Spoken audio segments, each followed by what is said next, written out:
Assalamualaikum warahmatullahi wabarakatuh. Halo kawan-kawan. Oke, kali ini kita akan bahas lagi nih menuju Pilpres 2024. Sebab ada yang menarik kawan-kawan. Jadi kita lihat bagaimana kemudian selalu saya katakan Anies ini ancaman loh kawan-kawan. Kenapa? Karena pendukung relawan itu semakin hari semakin bertambah. Kita bisa lihat buruh di Ciayu Majaya Kuning, Jakuning itu deklarasikan dukungan untuk Anies Baswedan itu. Buruh dukung Anies maju Pilpres karena hal sensitif. Apa saja hal sensitif itu kita akan bahas itu. Kemudian dukung Anies, buruh Ciayu Majaya Kuning kampanyekan penolakan petugas partai jadi presiden 2024. Nah, ini yang kemudian menarik sekali untuk kita ulas lebih jauh, menarik sekali untuk kita ulas lebih dalam lagi kawan-kawan. Coba kita lihat di sini.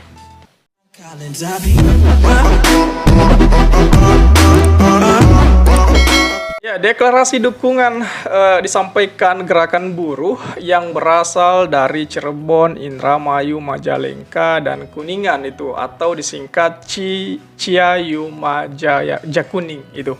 Ciayu Majaya Kuning. Untuk pencapresan Anies Baswedan dengan tajuk Deklarasi Anies for Presiden 2024 pada Jumat kemarin kawan-kawan. Nah, dukungan ini dilakukan lantaran mantan Gubernur DKI Jakarta tersebut dianggap peduli terhadap kaum buruh saat masih menjabat Gubernur DKI. Pak Anies juga bahkan berani menaikkan gaji buruh di atas ketentuan Omnibus Law Undang-Undang Ciptaker pada saat itu. Nah, ini yang menarik kawan-kawan. Berbeda dengan Jawa Tengah di wilayah Pak Ganjar itu kan, kita bisa lihat bagaimana kemudian data-datanya Jawa Tengah gaji UMR itu sangat rendah sekali. Kemudian seolah-olah Pak Ganjar ini ya tidak simpati atau tidak berpihak kepada kepentingan buruh, melainkan berpihak kepada kepentingan pengusaha dan ataupun penguasa. Jadi saya pikir hal-hal seperti ini bisa kita bedakan sehingga kemudian wajar jikalau para buruh dari keempat daerah tersebut itu memilih untuk mendukung Pak Anies Baswedan. Sekali lagi saya katakan bahwa Pak Anies ini ancaman loh kawan-kawan. Bukan tidak sekedar secuil orang, tetapi ini semakin hari semakin bertambah saja dukungan, semakin hari semakin bertambah saja relawannya Pak Anies itu, dan semakin hari semakin menggurita di berbagai daerah. Ini yang kemudian menjadi saya pikir hal yang sangat menakutkan buat para calon lawan Pak Anies itu. Saya pikir hal-hal seperti itu, perhitungan-perhitungan seperti itu mereka sudah hitung sejak dini kawan-kawan. Nah, ini yang kemudian perlu kita lihat. Bagaimana kemudian Pak Anies, karena semakin hari itu kan yang dukung Pak Anies ini kan emak-emak pasti tahu itu apa yang kemudian menjadi polemik di dalam rumah tangganya, apa yang kemudian menjadi dia lihat di pasar harga naik, kemudian upah suaminya rendah sekali, kemudian pendapatan semakin hari semakin mengutuk gitu.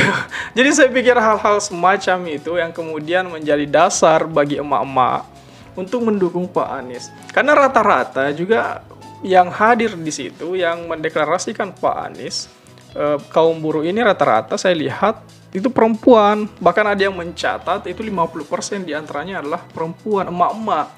Jadi ini yang kemudian kalau emak-emak pegang itu kan di wilayah rumah tangga, emak-emak itu ibaratnya kartu joker itu. Apa yang dikatakan ya harus diikuti oleh keluarga lain itu. Ini yang kemudian menjadi saya pikir keuntungan besar Pak Anies di Pilpres 2024 nanti. Nah, melalui deklarasi dukungan ini pula buruh berharap bisa hidup layak dan sejahtera jika Pak Anies Baswedan menjadi presiden 2024.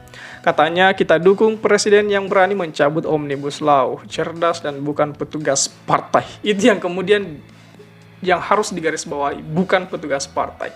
Itu tegas Ketua Panitia Forum Buruh Ciayu Majaya Kuning itu Sugiharto di Jatiwangi, Majalengka, Jawa Barat kemarin kawan-kawan. Nah, Pak Sugiharto mengatakan nasib buruh di Cirebon, Indramayu, Majalengka, dan Kuningan masih memprihatinkan karena mendapat upah rendah dibandingkan daerah lain. Di 4 wilayah tersebut, Sugiharto mencatat upah buruh hanya naik 18.000 di tahun 2021. Kemudian di tahun 2022 naik 78.000 dibanding tahun sebelumnya. Sementara di tahun 2023 hanya naik 153.000. Untuk upah di sektor padat karya seperti tekstil itu di Majalengka dari gaji 2.180.000 kemudian dipotong 25% sekitar 500.000, jadi mereka terima 1,5 juta per bulan saja itu sambungnya.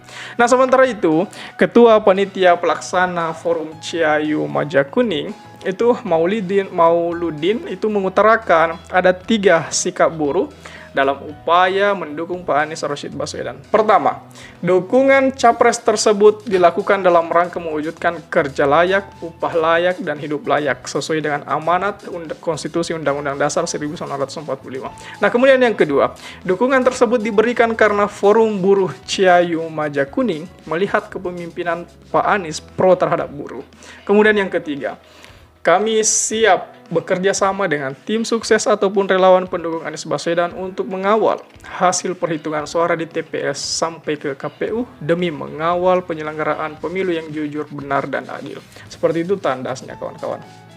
Nah, kalangan buruh kembali menyatakan dukungan terhadap Pak Anies Baswedan untuk maju pada pemilihan presiden di 2024. Kali ini, dukungan disuarakan Forum Buruh Cirebon, Indramayu, Majalengka, dan Kuningan. Para buruh beralasan bahwa Pak Anies saat masih menjabat Gubernur DKI Jakarta menaikkan gaji buruh di atas ketentuan Omnibus Law. Itu. Jadi ini yang keren sekali, kawan-kawan. Kemudian, berita selanjutnya, dukung Pak Anies, buruh Ciayu Majakuning kampanyekan penolakan petugas partai jadi presiden. Hampir 1.000 buruh dari elemen buruh tani, nelayan, pekerja pabrik, sektor UMKM, masyarakat umum hingga emak-emak yang berasal dari Kabupaten Cirebon, Indramayu, Majalengka, dan Kuningan menilai Pak Anies Baswedan bukan petugas partai karena terbukti mampu menolak Omnibus Law dan berani melawan oligarki. Menurut Pak Sugiharto, Indonesia banyak mengalami kemunduran di sejumlah sektor termasuk sektor ketenagakerjaan. Penurunan ini disebabkan Indonesia dipimpin oleh petugas partai dan takluk pada tekanan kepemimpinan, kepentingan pemodal baik dalam maupun di luar negeri. Hampir 50% yang hadir untuk memberikan dukungan kepada Pak Anies di Gor Badminton Evander Majalengka ini adalah kaum perempuan. Bagi Bu Diah, dari Serikandi Persaudaraan Pekerja Muslim Indonesia, Pak Anies perlu memprioritaskan perluasan pekerjaan dari kaum perempuan. Pak Anies, kata Ibu Dia, berani menolak Omnibus Law dan itu menunjukkan mantan Gubernur DKI Jakarta itu berani melawan oligarki dengan menolak Omnibus Law, kawan-kawan. Akan banyak kesejahteraan buruh dari kalangan pabrik, tani, dan nelayan yang akan meningkat, termasuk dari kalangan perempuan jika Pak Anies menjadi presiden. Seperti itu yang diungkapkan oleh Ibu Dia. Ibu Dia yakin jika Pak Anies memimpin Indonesia akan banyak memberikan kemajuan bagi Majalengka, utamanya peningkatan kesejahteraan kaum perempuan. Ibu Dia menambahkan, Presiden Indonesia 2024 diharapkan bisa dipimpin oleh calon presiden yang memiliki keberanian, integritas, cerdas, pro buruh, dan santun, katanya. Saya pikir hal-hal semacam itu menjadi kemudian hari yang bakal memenangkan Pak Anies di Pilpres 2024. Elemen buruh dari Ciayu Majakuning mengharapkan buruh bisa kerja layak, upah layak, dan hidup layak. Itu yang mereka harapkan, kawan-kawan, sehingga kemudian mereka memilih Pak Anies, memilih mendeklarasikan mendukung Pak Anies di 2024. Nah, bagaimana tanggapan kawan-kawan melihat para buruh dari 4 daerah ini mendukung Pak Anies Baswedan? Coba tulis tanggapan kawan-kawan di kolom komentar. Oke, share juga video ini supaya banyak yang tahu informasi ini dan juga bisa ikut nimbrung di kolom komentar. Oke kawan-kawan, jadi saya pikir itu saja dulu.